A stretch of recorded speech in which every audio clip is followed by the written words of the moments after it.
खुशी का ठिकाना नहीं रहा उग्रसेन के। बहुत खुशी मनाई, बहुत सारा धन लुटाया।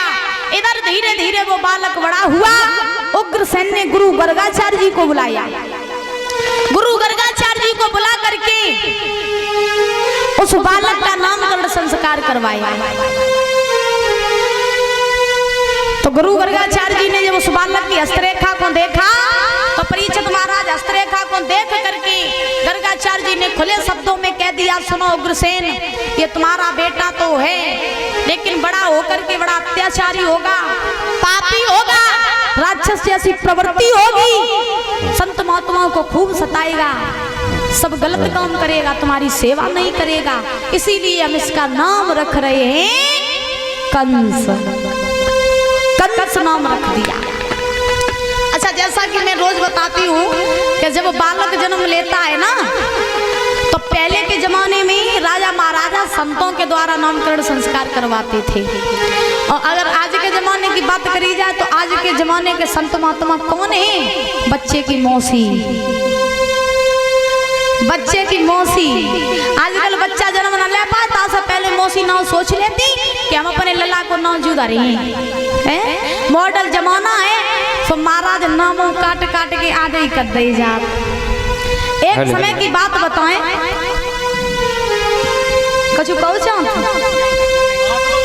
हाँ तो बोल भाई तुम्हारी। एक समय की बात बताएं कि महाराज के गांव में एक कथा चल रही थी। बड़े ध्यान से सुनना।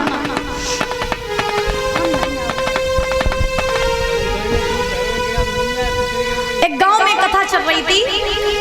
परीक्षित महाराज व गांव में एक पंडित जी कथा कह रहे थे। सो जब पंडित जी कथा कह रहे थे तो जिस घर में वे पंडित जी रात थे सो घर में एक बिटिया रात थी महाराज। और बिटिया को नाम हो तो सैंडी। ध्यान रखना, बिटिया को नाम रहे, छोटी रहे बिटिया, नाम हो तो सैंडी। सो महाराज एक बार बिटिया की मौसी ने बिटिया बुलाओ, बिटिया सैंडी ने कहना यो पास में। सो सैंडी बजती वहीं गई और मौसी तो पूछे, बताओ मौसी काय को बुलाओ? सो कछु काम हो या? सो महाराज वो लड़की काम करके आई। अब पंडित जी सोच रहे थे, पंडित जी ने सुनी कि मौसी ने बुलाओ सैंडी, जू कैसो नाम सैंडी, जू नाम सैंडी कैसो, जको तो कोई मतलब ही नहीं है। अब पंडित जी मन ही मन में सोचने लगे, चलो अब तो बिटिया छोटी है तो सैंडी सैंडी नाव चल रहा ठीक लगा। जब बिटिया बड़ी हो जाए, जब ससुर हो जाए तो जगह सास ससुर जगह सैंडल ही है ना ये।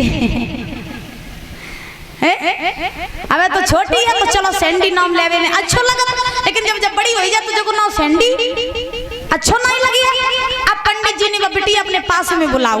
जब लड़की को अपने पास में बुलाओ, पंडित जी सोचने लगे, कहने लगे, जब बताओ लली तुम जो नाम सैंडी किन्ने रखो? बिटिया कहने लगी, पंडित जी जो नाम मेरी मौसी ने रखो। पंडित जी कहने लगे, और कोई नाम नहीं बचो तो तुम्हारी मौसी के लाइन जो सैंडी नाम रख दो। अब महाराज पंडित जी ने बात वहीं छोड़ दी। अब पंडित जी ने बात वहीं छोड़ी। सो एक समय की बात पंडित जी कथा कह रहे थे तो महाराज वह गांव में एक पड़ोसन मैया पंडित जी के पास आई और कहने लगी, सुनो पंडित जी आज शाम को भोजन आप मेरे ने करियो आई के।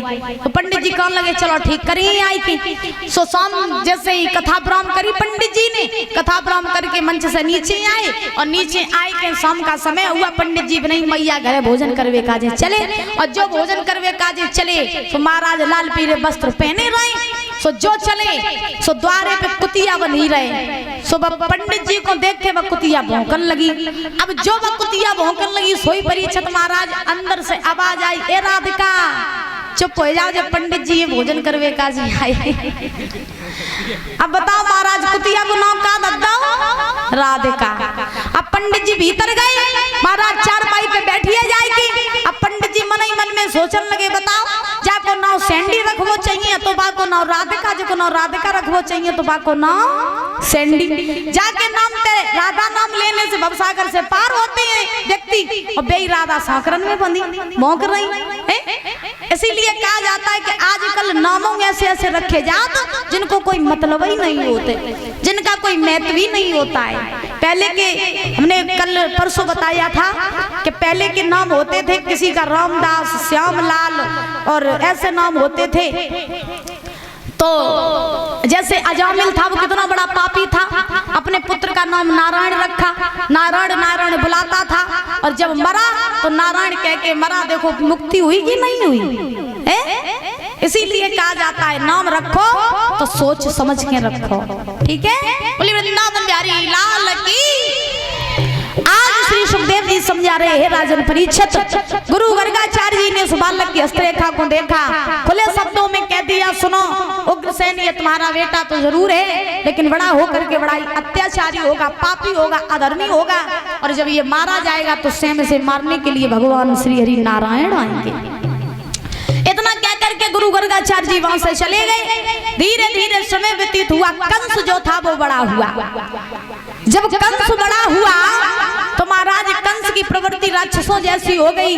छोटे छोटे बालकों के साथ में कंस खेलने के लिए जाता तो महाराज किसी बालक को पेड़ से नीचे डाल देता, किसी को जल में धकेल देता, किसी के साथ कुछ करता, मतलब जितने गलत काम है सो सब कंस करने लगा।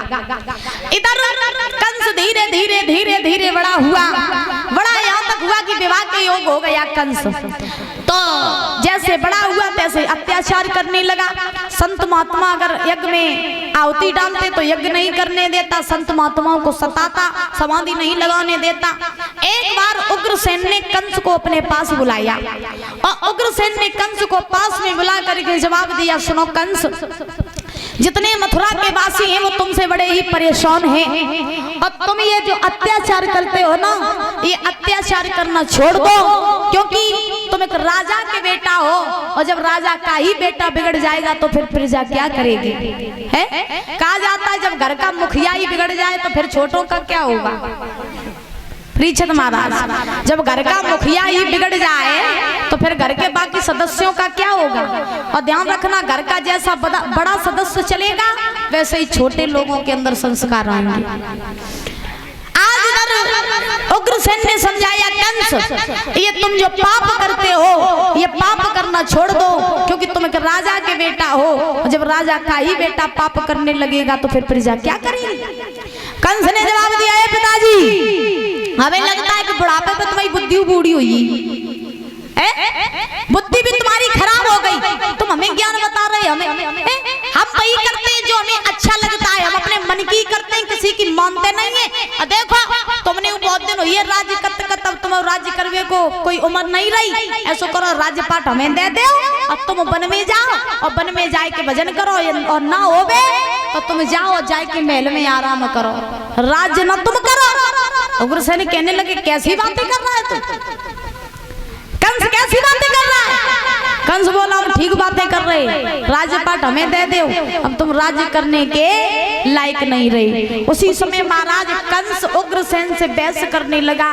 तो कंस ने क्या किया, उग्रसेन की बाएं पकड़ी, बाएं पकड़ के जमीन पर पटक दिया, उग्रसेन का मुकुट उतारा, अपने सिर पर धारण कर लिया और धारण करके महाराज खुद राजगद्दी पे बैठ गया।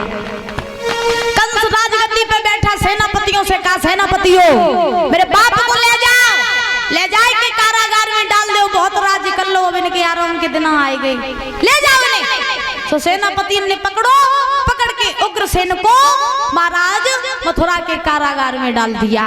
अब कंस मथुरा का नया राजा बना, और जब कंस मथुरा का नया राजा बना तो नया राजा नए नए कानून बनने लगे। और ये 100 रुपये आए हैं मनीष पाल भैया जी की तरफ से, बहुत बहुत धन्यवाद है। भगवान सुख शांति प्रदान करते रहे, धन के भंडार भरे रहे। आज कंस जो है मथुरा का राजा बना, तो जब नया राजा बना तो नए नए कानून बनने लगे, हुआ ऐसा